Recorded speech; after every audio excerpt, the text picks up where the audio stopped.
Hi everyone, I'm Mani, the CEO and founder of Voller.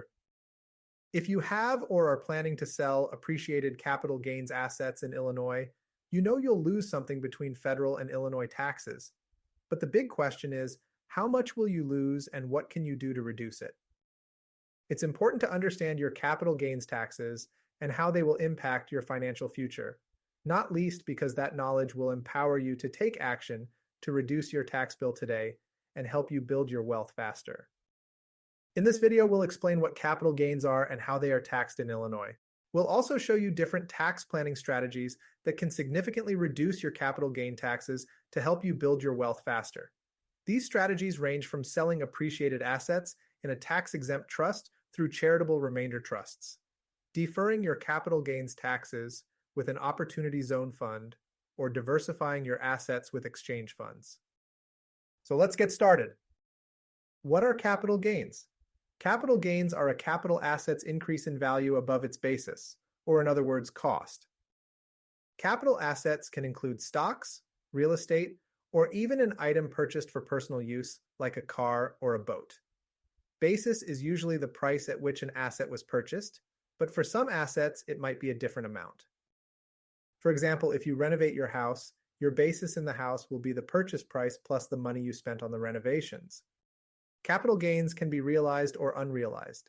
Realized in this context means acquired or received, so realized capital gains are gains that you have received by selling the asset. Unrealized gains, by contrast, represent a change in the value of an investment that you have not yet sold. Capital gains are not taxed until they are realized, meaning that even if your Apple stock has increased 50 times from the day you invested, you won't owe any capital gains taxes until you sell the stock. There are two types of realized capital gains for taxation purposes. Short-term capital gains. These are gains from selling assets that you've held for 1 year or less, while long-term capital gains are gains from assets held more than a year. Realized capital gains are typically subject to both federal and state taxes. The tax rate you will pay on capital gains will vary depending on where you live, your income, and the type of asset you sold. For federal capital gains taxes, short and long-term capital gains are taxed differently. Short-term capital gains, or assets held for 1 year or less before being sold, are taxed as ordinary income, while long-term capital gains are taxed at lower rates.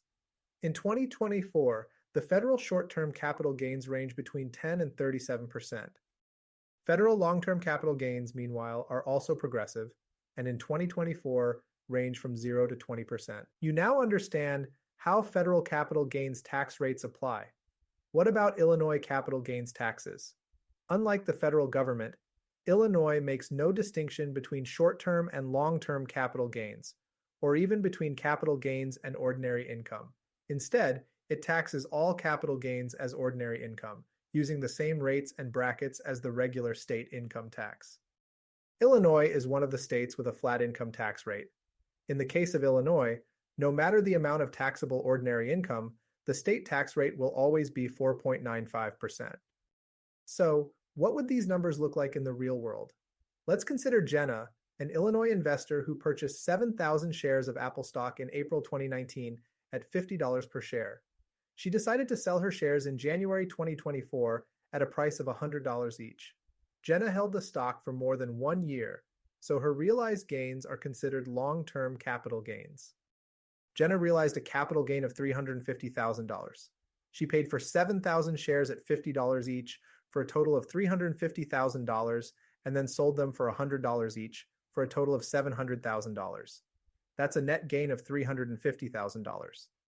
She would pay a total of around $45,000 in federal long-term capital gains taxes for 2024, an effective federal tax rate of around 13%. Jenna would also pay Illinois taxes on her capital gains for around $17.3 thousand, or an effective state tax rate of 4.95%. As you can see, capital gains taxes are a common burden that can significantly reduce your net earnings from the sale of an asset. Accordingly, it is critical to identify strategies that can reduce these taxes. Tax planning is a strategic approach designed to reduce a person's or a company's tax liability by leveraging various tax benefits and allowances. Different tax planning strategies can help you reduce your income tax liability.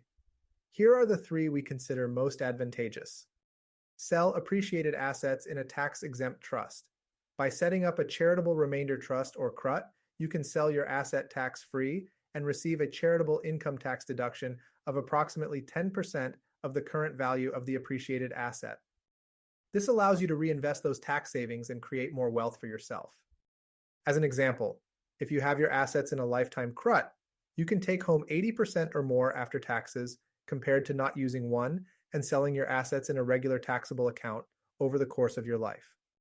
Using an Opportunity Zone fund to defer your capital gain tax and potentially avoid taxes on your Opportunity Zone investment. Investors who have realized capital gains can roll those gains into an Opportunity Zone fund. If they do so within 180 days of realizing the gain, the following tax incentives are available. First, capital gains may be deferred until 2027, or in other words, you still have to pay the taxes, but don't have to pay them till later, allowing you to invest the owed taxes for a few years to create additional growth. You can also save even more through an adjustment in cost basis of your Opportunity Zone investment. If you hold the Opportunity Zone investment for at least 10 years, you can sell the fund shares and avoid federal taxes on the Opportunity Zone fund appreciation.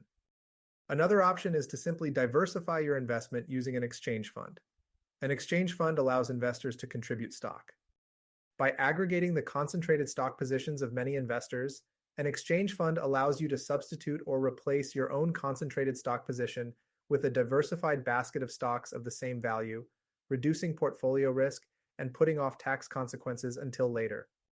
Exchange funds now take a wider range of shares from most companies listed on major exchanges to large startups.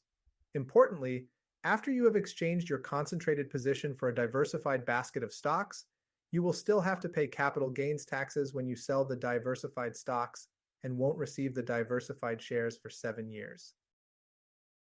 All right, that wraps it up. I really hope you enjoyed the video and learned something new. Please feel free to comment, like, share, and subscribe to our channel. Now, a quick word about Valor. We've built a platform to give everyone access to the tax planning tools of billionaires like Facebook founder Mark Zuckerberg and others. We make it simple and seamless to pick the best strategy, set up, and administer these structures at a fraction of the cost of competitors. I really hope you found this video useful. If you still have any questions, please visit our website at Valur, VALUR.io,